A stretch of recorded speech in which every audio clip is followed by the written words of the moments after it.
तो सांग मैंने केएल राहुल सेना पुणी गर्जिले तो पुणी हैदराबाद वाला झुकीगले।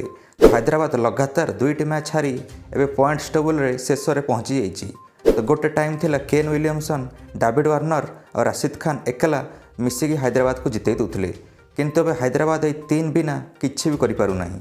तो आडेन मार्करम जहाँ अधिनायक बनाई निज आईपीएल अभियान आरंभ करते, किंतु शून्य आउट हो गले एलएसजी विपक्ष में। तो दामी खेलाड़ी हारी ब्रुक मध्य 3 रन बनैकी आउट।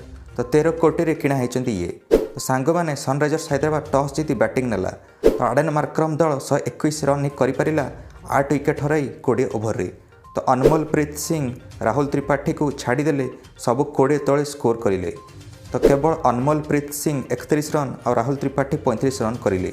तो पर अब्दुल संबाद आसी धुआंधार 10 बॉल रे 21 रन इनिंग्स खेलिले। तो 2 छक्का 1 चौका सह। तो लखनऊ कृणाल पांड्या 3 विकेट नेले। तो अमित मिश्रा 2 विकेट और रवि बिश्नोई 1 विकेट। तो बिश्नोई एवं पर्पल कैप होल्डर कड़ा दावेदार बनी जाइछंती।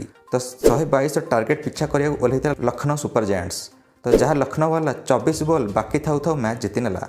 तो केएल राहुल 35 रन और कृणाल पांड्या 34 रन।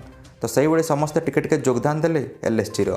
तो एलएसजी वाला 5 विकेट मैच जीति नेला। तो वर्तमान लखनऊ सुपर जायंट्स सबुठ ऊपर अच्छी।